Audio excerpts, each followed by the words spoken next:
Hello friends, welcome my channel. అందరి ముందు అప్పు కళ్యాణ్కి పెళ్లి చేస్తా అని చెప్పిన రాజ్ ఇదంతా ఎలా జరిగిందో మనం ఈ వీడియో తెలుసుకుందాం. ఇంకా రాజ్ అయితే అందరి ముందు ఇలా అంటూ ఉంటాడు, కళ్యాణ్కి అప్పుకి నేను పెళ్లి చేయాలనుకుంటున్నాను అని రాజ్ అయితే అంటూ ఉంటాడు.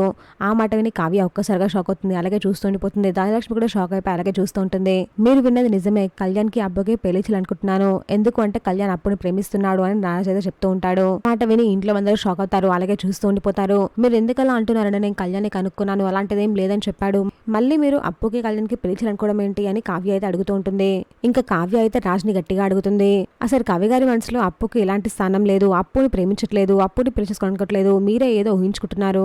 నేను కవి గారిని అడిగాను, కళ్యాణ్ మీకేమైనా చెప్పాడా అని కావ్య అయితే అడుగుతూ ఉంటుంది. నీకు ఒక్కసారి చెప్తే అర్థం అవ్వదా, ఎన్నిసార్లు చెప్పాలి అని రాజ్ అయితే కావ్య అంటూ ఉంటాడు. ఇంతలోకి కళ్యాణ్ వస్తాడు. కళ్యాణ్ నువ్వు చెప్పరా, నువ్వు అప్పుని ప్రేమించలేదా, అప్పుని పెళ్లి చేసుకోవాలనుకోవట్లేదా, నువ్వు అందరికి చెప్పి నిజం ఏంటో అని రాజ్ అయితే అంటూ ఉంటాడు.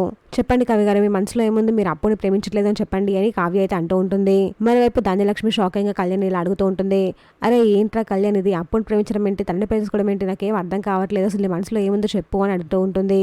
దీనికి కళ్యాణ్ సైలెంట్ గా అందరినీ అలాగే చూస్తూ ఉంటాడు. చూసాక ఫ్రెండ్స్ మరి ఏం జరగబోతుందో, ఇలాంటి జెన్యూన్ అండ్ అప్డేట్స్ కోసం మా వీడియోకి లైక్ చేసి ఛానల్ సబ్స్క్రైబ్ చేసుకోండి.